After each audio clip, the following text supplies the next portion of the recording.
देखो, पिछली क्लास में हम लोगों ने मोल्स के कुछ क्वेश्चंस किए थे और काफी सारे क्वेश्चंस मैंने आपको होमवर्क के लिए दिए थे जो आपके हो ही गए। अब हम लोग बात करते हैं अगला टर्म ग्राम मॉलिक्यूलर वॉल्यूम की। इसको मैं शॉर्ट में जीएमवी लिख दूंगा। सबसे पहले इसकी डेफिनेशन लिखते हैं। डेफिनेशन क्या होती है? Volume occupied by 1 mole of substance या फिर 1 mole of molecules लिखो। Volume occupied by 1 mole of molecules of the gaseous substance, right? So now for example you have O2, right? And मैंने आपसे कहा कि आपके पास O2 के 1 मोल है, ठीक?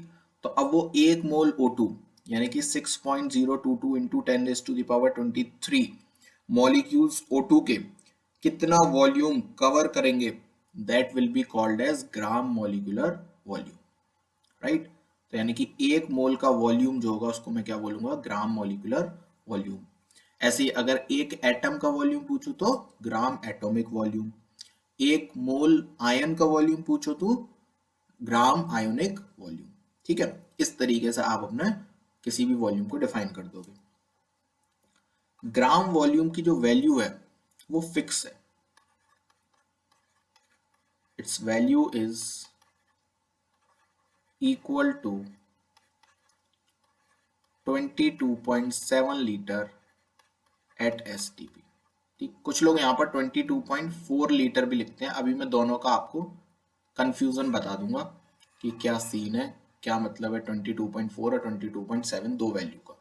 ठीक है, सबसे पहले एसटीपी का मतलब समझ लेते हैं। एसटीपी का मतलब क्या है, फिर मैं सारी चीजें समराइज करता हूँ। एसटीपी का मतलब होता है standard temperature and pressure. Standard temperature कितना होता है? 0 डिग्री सेल्सियस या 273 केल्विन। और स्टैंडर्ड प्रेशर जो है वो है 1 बार। मैं आपको यूनिट कन्वर्जन में सारी यूनिट्स तो बता चुका हूँ प्रेशर की 5, तो 1 बार है। एक होता है एनटीपी, ये लोगों का बनाया हुआ है एनटीपी। एसटीपी ऑफिशियल है, एनटीपी लोगों का बनाया हुआ है। तो लोग इसको खूब यूज करते हैं किताबों में, अपनी टेस्ट सीरीज वगैरह में, डिफरेंट डिफरेंट कोचिंग में। तो हम भी पढ़ा रहे हैं। आईआईटी ने हालांकि आज तक एनटीपी का शब्द यूज नहीं किया है, नीट करता है। ठीक, तो इसका मतलब क्या है? Normal temperature and pressure. तो नॉर्मल टेम्परेचर को तो माना जाता है 0 डिग्री सेल्सियस या फिर 273 केल्विन। याद रखना, जनरली लोग नॉर्मल टेम्परेचर को 25 डिग्री सेल्सियस बोल देते हैं। नहीं, ऐसा नहीं है। नाम नॉर्मल है लेकिन टेम्परेचर 0 डिग्री सेल्सियस जो एबनॉर्मल वाला है वही है। और जो प्रेशर है वो नॉर्मल प्रेशर जो हमारे इन्वायरमेंट में अभी भी है, दैट इज 180। इसीलिए इसको 180 हम बोलते हैं, एटमॉस्फेरिक प्रेशर। क्योंकि एटमॉस्फेयर का जो प्रेशर है, अभी हमारे सिर पर जो प्रेशर लग रहा है हवा के द्वारा, वो 180 ही है। ठीक, तो ये होता है NTP, normal temperature and pressure. एक होता है SATP, standard ambient temperature and pressure.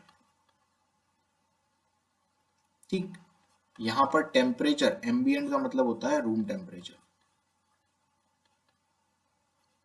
ठीक है, तो यहाँ पर जो टेम्परेचर होता है वो तो होता है 25 डिग्री सेल्सियस, लेकिन जो प्रेशर होता है वो होता है 1 बार। यहाँ पर स्टैंडर्ड शब्द यूज हुआ है प्रेशर के लिए, एम्बिएंट शब्द यूज हुआ है टेम्परेचर के लिए। ऐसी एनएटीपी क्या होगा? Normal ambient temperature and pressure. तो नॉर्मल शब्द यूज होगा टेम्परेचर के लिए, प्रेशर के लिए, और एम्बिएंट शब्द यूज होगा टेम्परेचर के लिए। तो यहाँ पर आपका जो नॉर्मल शब्द है वो तो प्रेशर के लिए यूज हो गया, तो प्रेशर हो गया यहाँ पर 180 एम, क्योंकि नॉर्मल प्रेशर तो 180 एम होता है। और एम्बिएंट शब्द यूज हुआ है टेम्परेचर के लिए, तो टेम्परेचर हो गया आपका 25 डिग्री सेल्सियस। तो ये चारों टर्म अगर आपको कोई भी टर्म क्वेश्चन में लिखा हुआ मिल जाए तो इन टर्म्स की क्या वैल्यूज होती हैं आपको ये पता होना चाहिए। ठीक, अच्छा। अब एक इक्वेशन होती है PV is equal to NRT. PV is equal to NRT. इस इक्वेशन को बोलते हैं आइडियल गैस इक्वेशन, मतलब किसी भी गैस की इक्वेशन है ये, अभी के लिए ऐसा समझो। हालांकि गैसियस स्टेट जो हमारा चैप्टर 5 है, उसमें हम बहुत डिटेल में लगभग 7 से 8 दिन इसी इक्वेशन की बात करेंगे। इसको डिराइव करेंगे, कैसे आई, कहाँ लगती है, कहाँ नहीं लगती है, क्यों है आखिर ये, क्या होती है आइडियल गैस, सब बातें करेंगे। बट इस चैप्टर में यूज होगा थोड़ा सा, तो इसको देख लेते हैं। PV is equal to N R T, ये किसी भी गैस के ऊपर आप इस इक्वेशन को लगा सकते हो। ठीक है, इसमें पी क्या है, प्रेशर, वी है वॉल्यूम, एन है नंबर ऑफ मोल्स, टी है टेम्परेचर, और फिर ये आर क्या है, आर होता है universal gas constant. Universal gas constant, इसकी वैल्यू फिक्स है। जैसे आर की वैल्यू जो है वो 8.314 होती है जूल पर मोल पर केल्विन, राइट। एक और आर की वैल्यू होती है 0.0821 लीटर एटीएम पर मोल पर केल्विन, या फिर आर की वैल्यू होती है 1.98 कैलोरी पर मोल पर केल्विन। ये आर की कुछ डिफरेंट डिफरेंट वैल्यूज हैं जो आपको याद होनी चाहिए। ये हम 5th चैप्टर में भी फिर से यूज करेंगे, मैं आपको अभी बता दे रहा हूं, ये आप याद कर लीजिए, आपके खूब काम आएगी और आती ही रहेगी। तो ये आर की 3 वैल्यूज हैं। ठीक है, अब जैसे मैंने आपको बोला कि आप मुझे एसटीपी पर वॉल्यूम फाइंड करके बता दो। ठीक है, तो आपने बोला देखो सर एसटीपी पे प्रेशर आपने फिक्स कर दिया है, हमने बोला हाँ, और एसटीपी पे आपने टेम्परेचर भी फिक्स कर दिया है, मैंने कहा हाँ। तो इसका मतलब अगर मैं किसी भी गैस पर PV is equal to NRT लगाऊं एसटीपी पर, तो प्रेशर कितना लगाऊंगा, मैंने बोला 1 बार लगाओगे। ठीक है, टेम्परेचर कितना लगाऊंगा, मैंने बोला 273 केल्विन। ठीक है, मोल्स को मैं मान लेता हूं कि 1 मोल है, ठीक है, और आर की वैल्यू आपने बताई दी है। ठीक, अच्छा हाँ, आर की वैल्यू एक और ऐड कर लेना, अगर आपको बार में लगानी हो, लीटर बार में, तो 0.083 लीटर बार पर मोल पर केल्विन ये होती है। ठीक, तो अब आप डिसाइड कैसे करोगे कौन सी वैल्यू लगानी है। अगर आपका प्रेशर एटीएम में है तो आप आर की वैल्यू वो लगाओ जिसमें एटीएम आ रहा है। अगर आपका प्रेशर पास्कल में है या न्यूटन पर मीटर स्क्वायर में है तो आप आर की वैल्यू ऐसा यूनिट वाली लगाओ, जूल। अगर आपका जो क्या कहते हैं प्रेशर बार में है तो आप आर की वैल्यू बार वाली लगाओ। तो जैसे अगर मैंने आपसे कहा एसटीपी, तो एसटीपी पर आपने बोला सर प्रेशर तो है 1 बार और टेम्परेचर है 273 केल्विन, तो मैंने पूछा एन की वैल्यू, आपने कहा 1, तो आर की वैल्यू कौन सी लगा दूं, आपने कहा बार वाली लगा दो, तो 0.083 मैंने चुन ली। आपने इस इक्वेशन में सब पुट कर दिया और यहां से जब आप v की वैल्यू निकालोगे वो क्या हो जाएगी, आर टी अपॉन पी, क्योंकि एन तो आपने 1 मान लिया। अब यहाँ आपको आर पता है, टी पता है, पी पता है, सबकी वैल्यू जब आप सब्स्टिट्यूट करोगे तो आपका आंसर आएगा 22.7 लीटर। सुनते रहे ना, ठीक। अच्छा, यही वैल्यू अगर आप एनटीपी पर पुट करो, PV is equal to NRT में, तो अब v की वैल्यू क्या आएगी, आर टी अपॉन पी। लेकिन अब r कौन सी लगाओगे आप, एनटीपी पे प्रेशर है 1 एटीएम, तो r की वैल्यू लगेगी 0.0821, तो आपने लगा दिया 0.0821। टेम्परेचर आपने रख दिया 273 और प्रेशर आपने लगा दिया 1 एटीएम। ठीक, अब जब आप इसको सॉल्व करोगे तो वैल्यू आएगी 22.4 लीटर। क्लियर, तो एक्चुअली 22.7 लीटर जो है वो है एसटीपी का वॉल्यूम, 22.4 लीटर तो वॉल्यूम कब है, एट एनटीपी। लेकिन पुराने जमाने में एसटीपी पर जो प्रेशर था उसको 1 एटीएम माना जाता था। मैंने कब बोला, पुराने जमाने में, आज के जमाने की बात नहीं है ये। तो अगर पुराने जमाने में ऐसा था तो आज तो जमाना बदल गया, अब तो लोगों को पता चल गया कि एसटीपी पर 1 एटीएम नहीं 1 बार होती है वैल्यू। तो इसलिए अब मोलर वॉल्यूम कौन सा लगा जाता है, 22.7 लीटर। ठीक, लेकिन आपको न्यूमेरिकल में यूज करना है 22.4 लीटर। ये इंपॉर्टेंट बात है। क्यों? क्योंकि आईआईटी हो, चाहे नीट हो, चाहे बोर्ड्स हो, सब इसको मानते हैं। ये गलत है, ये एसटीपी पर वॉल्यूम नहीं होता, ये एनटीपी पर वॉल्यूम होता है, लेकिन लोग आज भी इसी को चला रहे हैं। ठीक, अब कुछ क्वेश्चन आया, उसमें आपको वॉल्यूम की जरूरत पड़ी। अगर उसने वॉल्यूम नहीं दे रखा है तो आप क्या लगाओगे, 22.4। लेकिन अगर वो आपसे क्वेश्चन ऐसे ही पूछ ले पर्टिकुलरली कि volume, molar volume at STP is, एक ऑप्शन हो 22.4, एक ऑप्शन हो 22.7, तो बिल्कुल पूरी श्योरिटी के साथ आप 22.7 टिक करके आना और ये आपका सही होगा। ठीक, मतलब जब तक कोई आपसे जबरदस्ती ना पूछे पर्टिकुलरली यही बात कि एसटीपी पर वॉल्यूम क्या होगा, तो आप लिखोगे 22.7 लीटर। लेकिन अगर किसी ने ऐसी नॉर्मली कोई आपसे न्यूमेरिकल सॉल्व करवाया तो आप उसमें यूज करोगे 22.4 लीटर। यहां तक सारी चीजें क्लियर हो गई?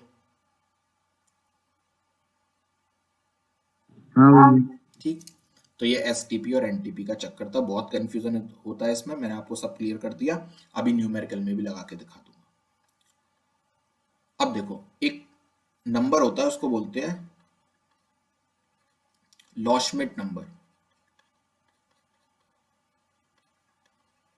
लॉशमिट नंबर ये क्या है? द नंबर ऑफ मॉलिक्यूल्स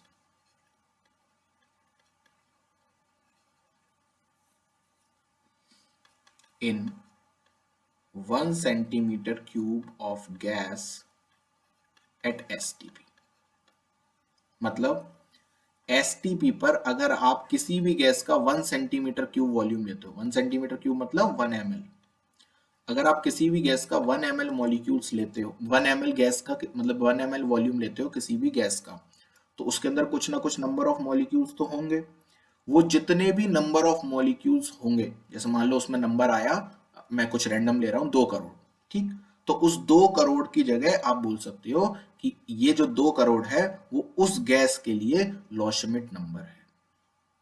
ठीक, तो हो सकता है क्वेश्चन में आपको दे दिया जाए कि Loschmidt number for O2 is this, तो इसका मतलब क्या है, आप अपने आप डिकोड कर लीजिएगा कि वो कहना चाह रहा है कि जब आपने 1 ml O2 ली तो उसके अंदर इतने मॉलिक्यूल्स प्रेजेंट थे।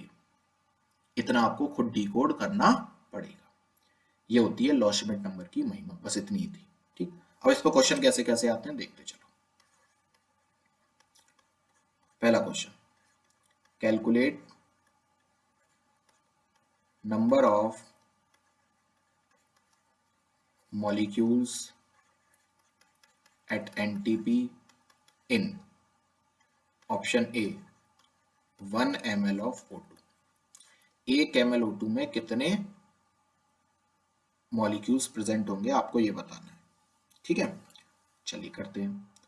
तो आपको तो पता है कि मोलर वॉल्यूम क्या होता है, 22.4 लीटर, ये आपका मोलर वॉल्यूम है ना। इसको अगर ml में चेंज कर दूं तो मैं लिख सकता हूं 22400 ml, राइट। ये मोलर वॉल्यूम है, यानी कि ये वॉल्यूम तब रहा होगा जब आपके पास Na नंबर ऑफ मॉलिक्यूल्स, किसके, O2 के। तो इतने ml में Na मॉलिक्यूल्स, तो 1 ml में कितने हो गए, Na/22400। सिंपल। मैंने आपसे पूछा 1 ml ऑफ CO2 में, तो फिर से सेम वही चीज आएगी, कितना, Na/22400। अगर मैं आपसे कह देता नंबर ऑफ एटम्स बताओ, तो फिर क्या करते, भाई ये इतने मॉलिक्यूल हैं और एक मॉलिक्यूल में 2 एटम होते हैं तो इतने में भी 2 होंगे, एक में 3 होते हैं तो इतने में 3 होंगे। ये हो जाता आंसर। ठीक, ये किसका है, एटम का आंसर है, ये मॉलिक्यूल का नहीं है, ये एटम का आंसर है। ठीक है, चलिए आगे बढ़ते हैं। ये बहुत ही बच्चों वाला क्वेश्चन था। दूसरा question, calculate volume occupied by 5 molecules of CO2 at STP। अगर मैंने CO2 के 5 मॉलिक्यूल लिए तो वो कितना वॉल्यूम कवर करेंगे, आपको बताना है। करिए जल्दी से।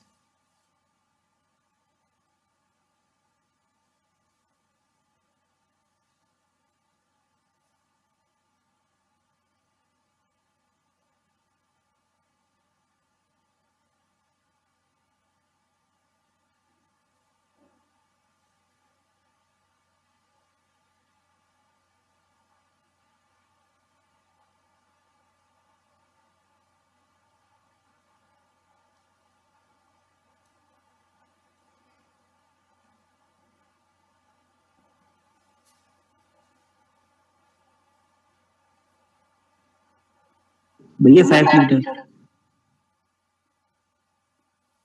5 लीटर गलत।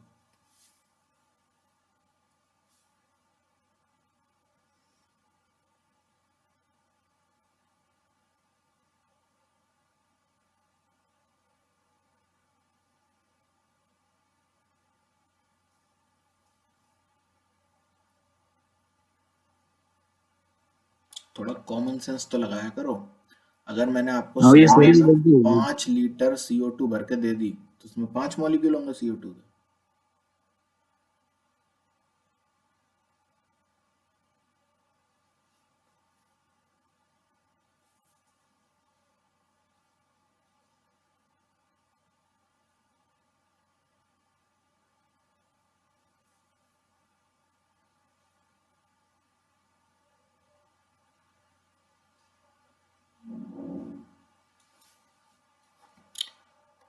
चलिए देखो भैया अप्रोक्सीमेट वैल्यू आएगी 18.3।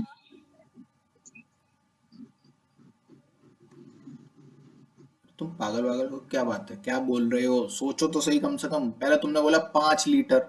5 लीटर अगर मैंने तुम्हें CO2 दी तो उसमें क्या 5 मॉलिक्यूल होंगे क्या CO2 के? और अब तुम बोल रहे हो 18 अरे लीटर। भैया ये, हाँ बोलता रहा हूँ 18.3 मल्टीप्लाई 10⁻⁻23 लीटर। ये कौन बोलेगा? चलो देखते हैं। तो कैसे करना है?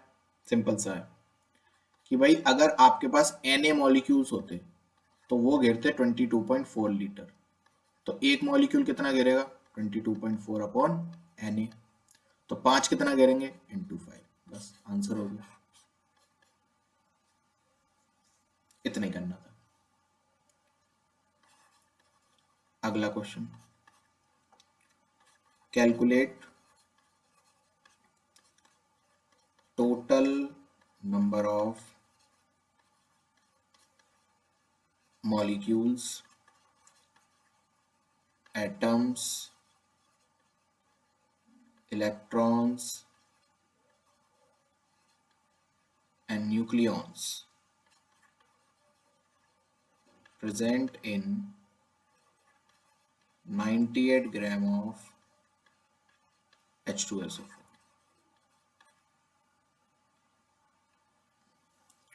सब बता दो। Total number of molecules, atoms, electron, nucleon present in 98 gram H2SO4।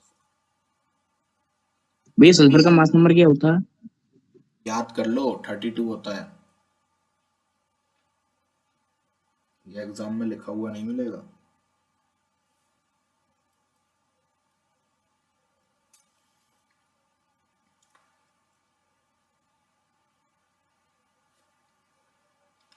तो जब H2SO4 का मास निकालोगे वो आएगा 98। तो मास भी 98 है, मोलर मास भी 98 है, यानी कि H2SO4 के 1 मोल प्रेजेंट है। और 1 मोल में कितने नंबर ऑफ मॉलिक्यूल्स होंगे? Na number of molecules. तो ये हो गया नंबर ऑफ मॉलिक्यूल का आंसर। एटम बताओ। तो भाई एक मॉलिक्यूल में कितने एटम है? 2 हाइड्रोजन के, 1 सल्फर का और 4 ऑक्सीजन के। तो 4 और 1 5 और 2 7। तो Na में कितने होंगे? 7 Na एटम्स होंगे भाई। सही है। इलेक्ट्रॉन बताने हैं। तो हाइड्रोजन में एक इलेक्ट्रॉन होता है ना, तो दो तो हाइड्रोजन के हो गए, प्लस सल्फर के अंदर कितने इलेक्ट्रॉन है, उसका एटॉमिक नंबर जितना होगा वही उसके इलेक्ट्रॉन होंगे, तो सल्फर का एटॉमिक नंबर 16, तो 16 इलेक्ट्रॉन, और ऑक्सीजन में होते हैं 8 इलेक्ट्रॉन टोटल, तो 8 चौक 32, तो ये कितना हो गया 16 और 2 18, 50 हो गया ना। एक मॉलिक्यूल के अंदर 50 इलेक्ट्रॉन है, तो Na मॉलिक्यूल के अंदर कितने होंगे 50 इंटू Na।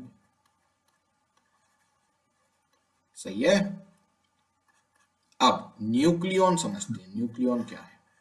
न्यूक्लियॉन होता है number of proton plus neutron, ठीक। और बहुत अच्छी अगर सरल भाषा में कहूं तो न्यूक्लियॉन का मतलब होता है मास नंबर, क्योंकि जब भी किसी एटम का मास निकालते हो तो वो न्यूट्रॉन और प्रोटॉन को प्लस करके ही आता है, तो आपको कुछ नहीं करना, जो मास नंबर है उसी को जोड़ दो।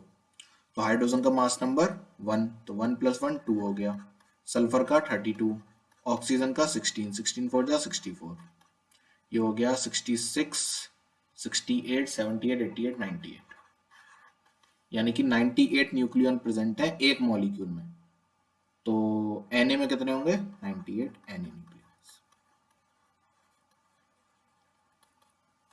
इस तरीके से करना, ठीक है। अच्छा, चलिए आगे बढ़ते हैं। इन क्वेश्चंस को घर पर जाकर खुद से एक एक बार करके देखना, और जब भी आप रिवीजन करो, देखो रिवीजन का एक रूल होता है, हम लोग जनरली रिवीजन में एक गलती करते हैं, हम आगे का पढ़ते चलते हैं पीछे का भूलते चलते हैं, ठीक है। तो जब भी आप रिवाइज करोगे आपका टारगेट होना चाहिए कि जैसे अगर मैं आज रिवाइज करने बैठ रहा हूँ तो मैं कल का भी रिवाइज करूंगा और आज का भी, जब मैं परसों बैठूंगा तो कल आज परसों हर दिन का करूंगा, ऐसे करके आपको जैसे जैसे जब आगे का करोगे तो पीछे का भी आपको एक बार नजर मारनी है, ठीक है। फिर हर जैसे अब नया चैप्टर शुरू हो जाएगा, तो अगले हफ्ते यानी कि जब इस चैप्टर की समाप्ति हो जाएगी उसके अगले एक हफ्ते बाद एक बार इस चैप्टर को रिवाइज कर लेना है, फिर अगले महीने बाद एक बार इस चैप्टर को रिवाइज कर लेना है, ऐसे करके इसका रिवीजन कंटिन्यूअस रखना है आपको। तो इससे आपके क्या होंगे, पुराने वाले चैप्टर जो हैं वो भी पकड़ में रहेंगे, बाकी मैं टेस्ट तो लेता ही रहूंगा बीच बीच में आपके। चलिए एक क्वेश्चन करते हैं, पुराना जेई का क्वेश्चन है ये, 2005 से पहले का है, एग्जैक्ट ईयर नहीं याद मुझे। क्वेश्चन लिखो स्पेसिफिक वॉल्यूम। अच्छा पहले इससे पहले एक बात समझ लेते हैं इस क्वेश्चन को करने से पहले। देखो जैसे सपोज मेरे पास एक टर्म होता है मोलर एंटिटी। मोलर एंटिटी मतलब कोई भी एंटिटी हो सकती है, मोलर वॉल्यूम, मोलर हीट, है ना, molar area, what ever, molar length, जो भी है। मोलर एंटिटी का मतलब क्या होता है, एंटिटी डिवाइडेड बाय मोल्स, मतलब molar volume, volume divided by moles, molar area, area divided by moles, molar heat, heat को रिप्रेजेंट करते हैं सी से, है ना, सी डिवाइडेड बाय एन, है ना, और भी जो भी आपका मन करे, है ना, जैसे मोलर करंट, तो current divided by sorry ampere, I divided by N, इस तरीके से। ऐसी एक टर्म होती है स्पेसिफिक, स्पेसिफिक एंटिटी, इसका मतलब क्या होता है, एंटिटी डिवाइडेड बाय मास। जैसे स्पेसिफिक वॉल्यूम, तो वॉल्यूम डिवाइडेड बाय मास, है ना, specific area, area divided by mass, specific heat, heat divided by mass, इस तरीके से, ठीक है। चलिए अब लिखते हैं वो क्वेश्चन। जेई का बड़ा ही प्यारा क्वेश्चन था, इसमें कुछ नहीं करना था, बस थोड़ा कॉमन सेंस से करना था, इस चैप्टर का इससे कोई लेना देना नहीं। Specific volume of cylindrical virus particle is 6.022 into 10 raised to the power 23. Oh, sorry. 6.022 into 10 raised to the power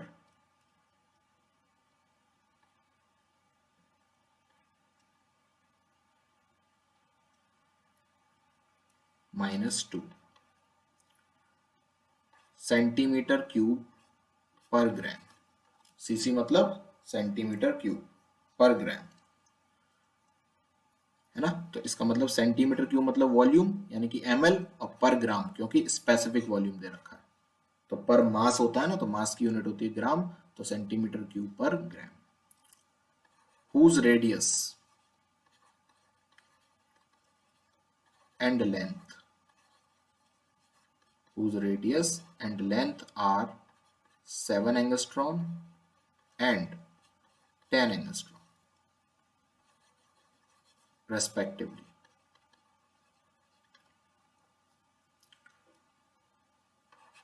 Find molecular weight of virus.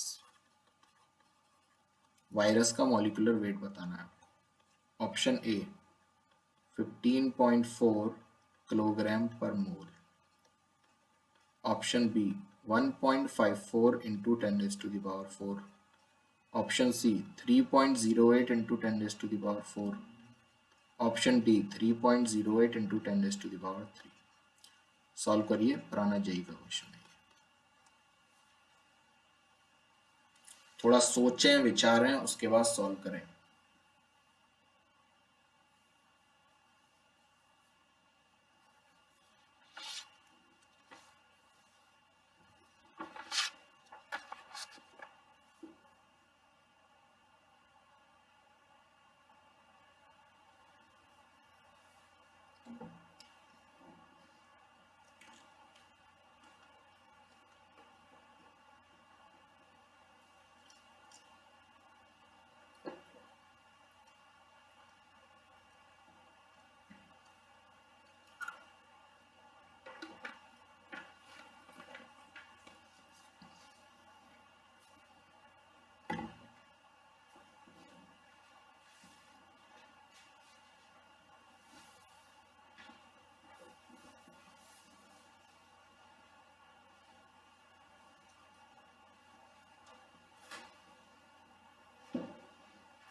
देखो,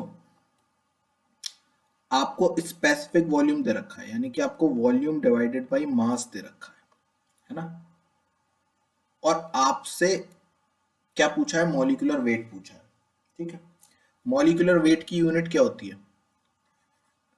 ग्राम ही होती है, राइट. अच्छा, और ग्राम यहां पर कहां आ रहा है? डिनोमिनेटर में, क्योंकि जब आप लिखोगे 6.022 into 10 raise to the power -2, तो ये कहां आएगा? डिनोमिनेटर में.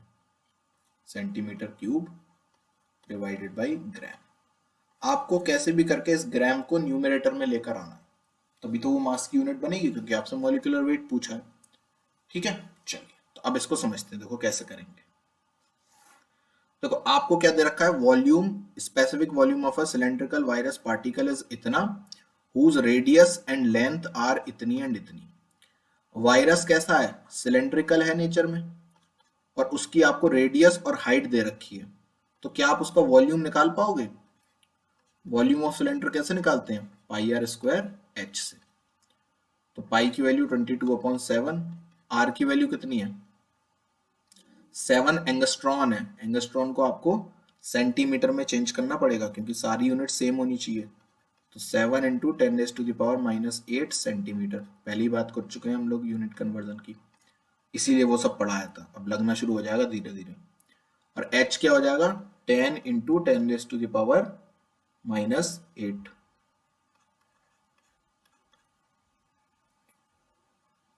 राइट, ठीक है. तो जब आप इसको सॉल्व करोगे तो ये आ जाएगा 1.54 into 10 raise to the power -27 centimetre cube. लगभग इतना आ जाएगा ये. ठीक, एक बार सॉल्व भी कर लेना आप लोग. हो सकता है कहीं कुछ गड़बड़ हो जाए कैलकुलेशन में, तो वो आपका काम है. मैं आपको तरीका बता रहा हूँ. ये वॉल्यूम निकाल लिया मैंने. ठीक, तो ये किसका आया? एक पार्टिकल का वॉल्यूम. तो एक मोल पार्टिकल का वॉल्यूम कितना होगा? n इसे इनटू कर दो. तो 6.022 into 10 raise to the power 23 और into 1.54 into 10 raise to the power -27. Right, इसको जब आप सॉल्व करोगे तो वैल्यू आएगी 9.27 इंटू 10⁻² सेंटीमीटर क्यूब। क्लियर? अब जब आपने इतना सॉल्व कर लिया तो ये आ गया 1 मोल का वॉल्यूम। सही है। तो अब मुझे निकालना है क्या? Molecular weight.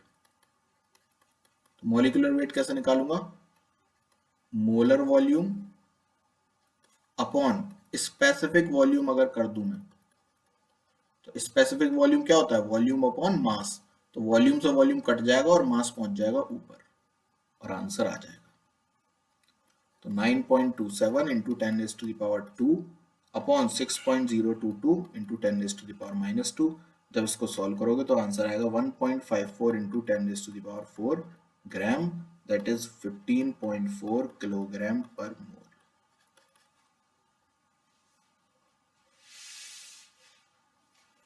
भैया एक बार दोबारा बताना है इस तरीका इसका। देखो सबसे पहले आपने वॉल्यूम निकाल लिया, हाँ ठीक। फिर ये एक पार्टिकल का वॉल्यूम था, आपने एक मोल पार्टिकल कितने वॉल्यूम दे देंगे वो निकाल लिया, ठीक। एक मोल का क्यों निकाला? एक ही मॉलिक्यूल के वॉल्यूम का डिवाइड दे देते, है ना। तो आपसे पूछा गया मॉलिक्यूलर वेट। मॉलिक्यूलर वेट जब भी आप ग्राम में निकालते हो तो उसका मतलब क्या होता है कि वो ग्राम मॉलिक्यूलर वेट है, यानी कि वो एक मोल पार्टिकल का वेट है। सही है। अगर वो आपसे ये पूछता एक मोल ना पूछता वो, है ना, मतलब मॉलिक्यूलर वेट जो है वो यू में पूछता आपसे, तो आपको यहाँ पे मोल में कन्वर्ट करने की जरूरत नहीं थी पार्टिकल्स को। आप फिर यहाँ पर एक मॉलिक्यूल का वॉल्यूम निकालते, जो कि हमने ऊपर निकाल लिया था। लेकिन चूंकि यहाँ पर मॉलिक्यूलर वेट पूछा है, मॉलिक्यूलर वेट का मतलब जनरली होता है ग्राम मॉलिक्यूलर वेट, और ऑप्शन भी सारे ग्राम में ही है, राइट। तो मैंने उसको पहले एक मॉलिक्यूल से एक मोल वॉल्यूम का, मतलब एक मोल मॉलिक्यूल का वॉल्यूम निकाल लिया, ठीक है। अब मुझसे पूछा है वेट, मेरे पास है वॉल्यूम, वेट आता है ग्राम में। तो कैसे भी करके अब मेरे पास दो ही तो वैल्यू है, एक तो एक मोल का वॉल्यूम और एक स्पेसिफिक वॉल्यूम। अब मुझे इन्हीं दोनों के साथ कुछ करना है और कैसे भी करके काटा पीटी करके अपनी वैल्यू ग्राम में लेकर आनी है। तो उसका एक ही तरीका था, मोलर वॉल्यूम को ऊपर रखो, स्पेसिफिक वॉल्यूम को नीचे रखो, इसको सॉल्व करो, ग्राम ऊपर पहुंच जाएगा और आंसर आ जाएगा। ऐसा कोई फॉर्मूला नहीं है साइंस के अंदर कि मॉलिक्यूलर वेट निकाला जाता है molar volume upon specific volume करके। याद रखना इस बात को, बस हमने ये कॉमन सेंस से किया। कैसे किया इसको जरा देख लो। मोलर वॉल्यूम को अगर आप तोड़ोगे तो कैसे लिखोगे? अभी मैंने बताया था मोलर एंटिटी का मतलब होता है entity divided by moles, right. और स्पेसिफिक वॉल्यूम को लिखोगे तो वॉल्यूम डिवाइडेड बाय मास। सही बात है। वॉल्यूम से वॉल्यूम कैंसल, तो ये क्या आ गया, मास ऊपर पहुंच जाएगा, मास डिवाइडेड बाय एन। और एन क्या होता है? Mass upon molar mass. तो मास से मास कैंसल और मोलर मास ऊपर पहुंच गया। तो यानी कि जो आपने निकाला उसको आपने मॉलिक्यूलर वेट लिख दिया, सही लिखा। हाँ यही होता है। समझ गए मेरी बात?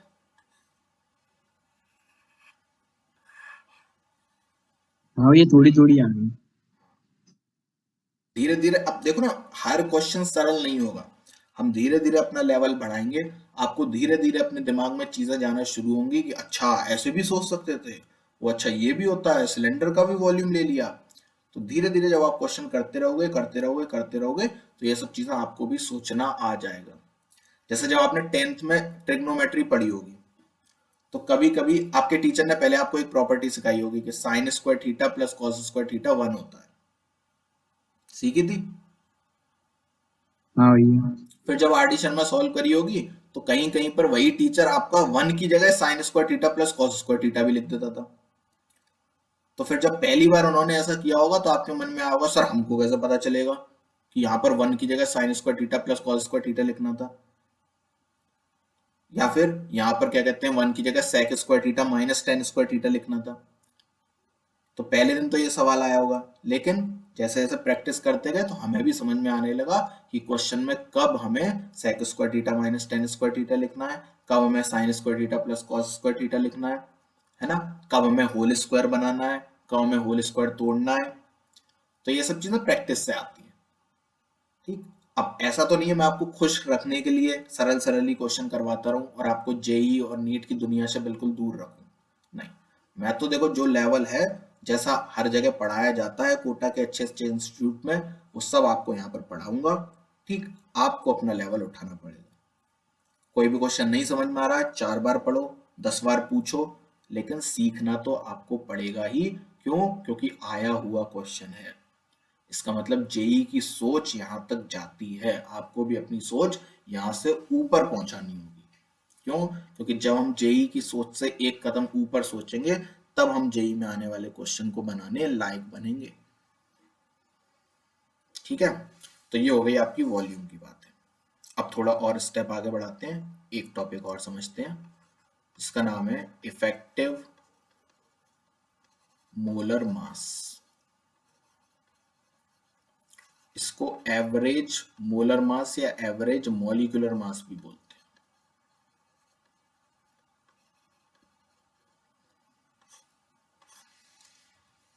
इफेक्टिव मोलर मास या एवरेज मॉलिक्यूलर मास,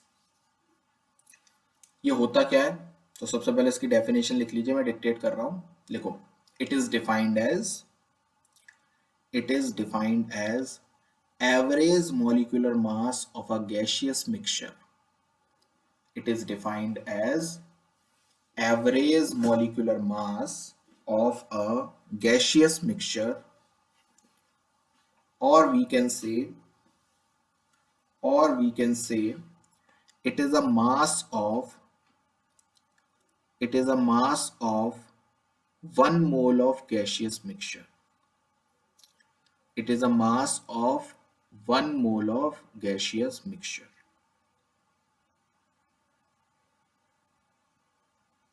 ठीक है, इसका मतलब क्या है? इसका मतलब यह है, अब तक आपके पास एक गैस हुआ करती थी, आप उसका मास कैसे निकालते थे कि भाई उस गैस का मास अपॉन मॉलिक्यूलर मास, है ना? इससे आपका क्या आ जाता था? मोल्स आ जाते थे। ठीक, लेकिन अगर मैं आपसे कहूं एक आपके पास गैस है ए, एक गैस है बी, ठीक है, इसके मोल्स प्रेजेंट हैं Na, इसके मोल्स प्रेजेंट है Nb, और मैंने इसका मिक्सचर बना दिया, यानी कि एक कंटेनर में मैंने दोनों डाल दी। ठीक, तो अगर मैं आपसे कहूं Na प्लस Nb क्या हो जाएगा, तो एक जनरल गलती जो लोग करते हैं वो क्या, कि भाई अगर दोनों के मोल्स प्लस करोगे तो यानी कि दोनों के वेट अपॉन दोनों के मॉलिक्यूलर वेट। ये गलत है। क्यों? क्योंकि अगर आप Na की वैल्यू लिखोगे तो वो होगी WA upon Ma, weight upon molecular mass, plus Nb की वैल्यू होगी WB अपॉन Mb। अब जब आप इनको प्लस करने जाओगे तो डायरेक्टली थोड़ी प्लस कर दोगे कि न्यूमरेटर अलग प्लस हो गया और डिनोमिनेटर अलग प्लस हो गया, नहीं, आपको पहले एलसीएम लेना पड़ेगा। सही है, लेकिन अगर आप चाहते हो कि आप डायरेक्ट प्लस करो तो आप कर सकते हो, लेकिन फिर आपको क्या करना पड़ेगा, ऊपर तो वेट प्लस करने पड़ेंगे, नीचे आपको इफेक्टिव मोलर मास प्लस करना पड़ेगा, तब ये वैल्यू सही आ जाएगी।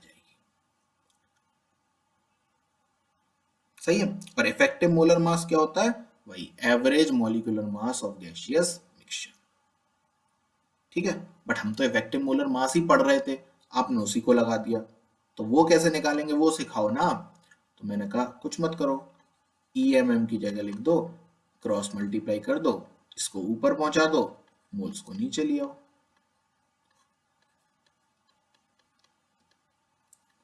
सही है, अब Na की जगह ये वाली वैल्यू पुट कर दो, Nb की जगह ये वाली वैल्यू पुट कर दो, और जब एलसीएम वगैरह लेकर सॉल्व करोगे तो आपका फॉर्मूला आएगा NaMa plus NbMb upon Na plus Nb। इसका मतलब क्या है? इसका मतलब ये है, मान लो एक गैस A है, उसके मोल्स प्रेजेंट हैं Na, और एक गैस B है, उसके मोल्स प्रेजेंट हैं Nb। आपसे पूछा गया मुझे जो मिक्सचर है उसका मास बता दो। ठीक, तो आपको ये वाला फॉर्मूला लगाना पड़ेगा।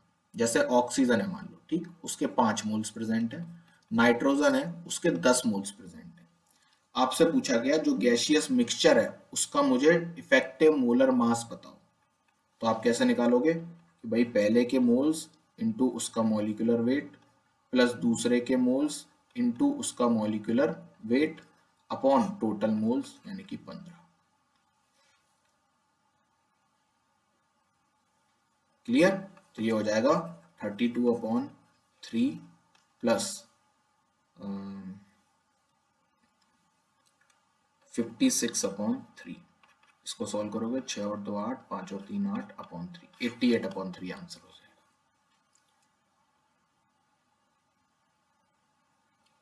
समझ गए? तो इस तरीके से आप किसी भी गैसियस मिक्सचर का इफेक्टिव मोलर मास निकालोगे। इस पर क्वेश्चन प्रैक्टिस करते हैं, आपको अच्छे से समझ में आएगा कि मैं क्या कहना चाह रहा हूं। तो सबसे पहले तो वही घटिया सा क्वेश्चन बोर्ड लेवल का जो अभी मैंने आपको कराया उसको लैंग्वेज में लिख लो, जैसे calculate effective molecular mass of a gaseous mixture containing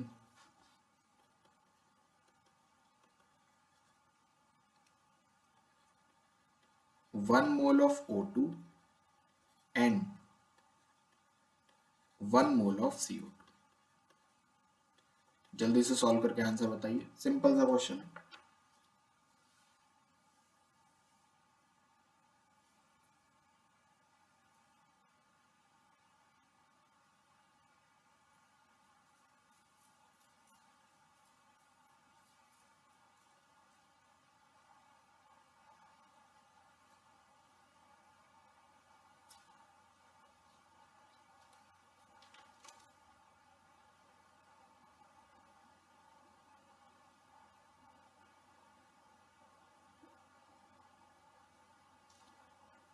ये 38 ही 38 सिंपल है ना, तो 1 इंटू 44 प्लस 1 इंटू 32/2, यह आ जाएगा 38।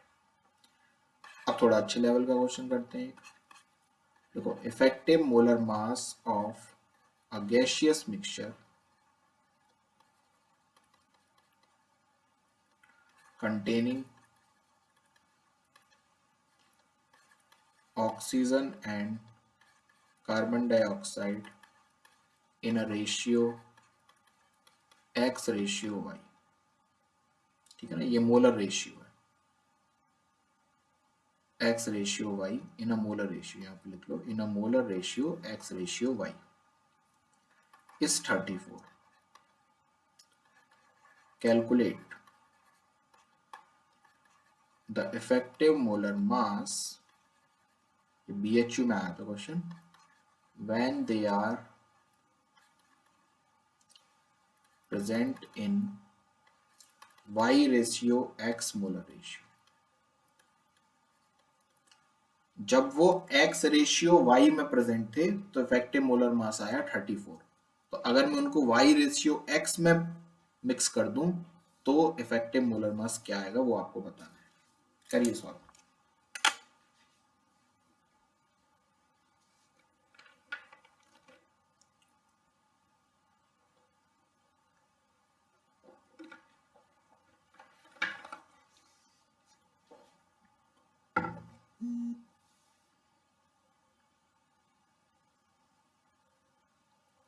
तो पहले कैसे करेंगे, X और Y में जब मिक्स किया तो इफेक्टिव मोलर मास आया 34। तो फॉर्मूला लगाकर XY के टर्म में X और Y के बीच में एक रिलेशन निकाल लो। ठीक है, फिर दोबारा से एक और बार फॉर्मूला लगाओ Y और X के टर्म में, और जो आपने रिलेशन पहले से निकाला होगा उसको दूसरे में पुट कर देना। इक्वेशन X में होगी, मतलब या तो X में बना लेना पूरी या Y में, और वहां से किसी की भी वैल्यू निकाल लेना। करो, करने की कोशिश करो, नहीं आएगा तो फिर तो मैं बताऊंगा ही।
भैया आ गया कितना आया? 42। बहुत बढ़िया, बहुत सुंदर, 42 करेक्ट। देखो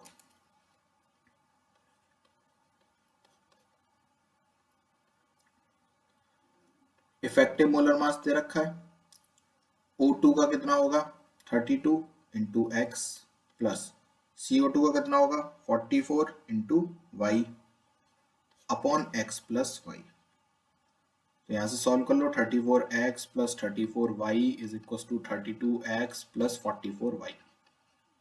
ठीक, तो यहाँ से आ जाएगा x is equal to 5y, 2x is equal to 10y, तो x is equal to 5y। अब जैसे ये जो आया इसको पुट कर दो दूसरी इक्वेशन में, तो EMM इज इक्वल टू, अगले के लिए क्या लिखेंगे 32y plus 44x upon x plus y, right. x की जगह पुट कर दो 5y, तो ये हो जाएगा 32y plus 44 into 5y upon x की जगह 5y पुट कर दिया तो नीचे हो गया 6y, y से y कैंसिल, इसको सॉल्व करो, इसको जब सॉल्व करोगे तो EMM आ जाएगा 42। ठीक, ये तो हो गया एक तरीका जो आप बोर्ड्स में अप्लाई करो अगर ये क्वेश्चन आता है तो। अब एक सीखते हैं ट्रिक। ट्रिक क्या है देखो, जब भी ऐसा हो जब आपको x रेशियो y दे रखा हो और आपको y रेशियो x निकालना हो, बिल्कुल उसी में, कुछ और नहीं। अगर 2x रेशियो y दे रखा हो तो ये नहीं लगाएंगे, है ना, नॉर्मली देखो। तो अब हम क्या करेंगे, ट्रिक देखते हैं। जैसे आपको a दे रखा है, b दे रखा है और EMM दे रखा है, तो पहले आपसे कहा था कि जब x और y थे तो EMM था लेट सपोज कुछ भी u, ठीक, और जब y और x हो गए तो EMM हो गया u डैश, ठीक है। तो आपको कुछ नहीं करना, a plus b is equal to u plus u dash कर देना है, बस आ जाएगा आंसर। मतलब देखो O2 दे रखा था, CO2 दे रखा था और EMM, जब x और y थे तो ये आया था 34 और पूछा था जब y और x होंगे तो कितना आएगा, तो O2 का मास 32, CO2 का मास 44 इज इक्वल टू 34 प्लस ये निकालना है, तो ये कितना आ जाएगा 42। सिंपल, कुछ नहीं करना, ठीक है। दोनों के मास प्लस करो और इज इक्वल टू दोनों के EMM प्लस कर दो, आंसर आ जाएगा अपने आप आपका जो सही होगा।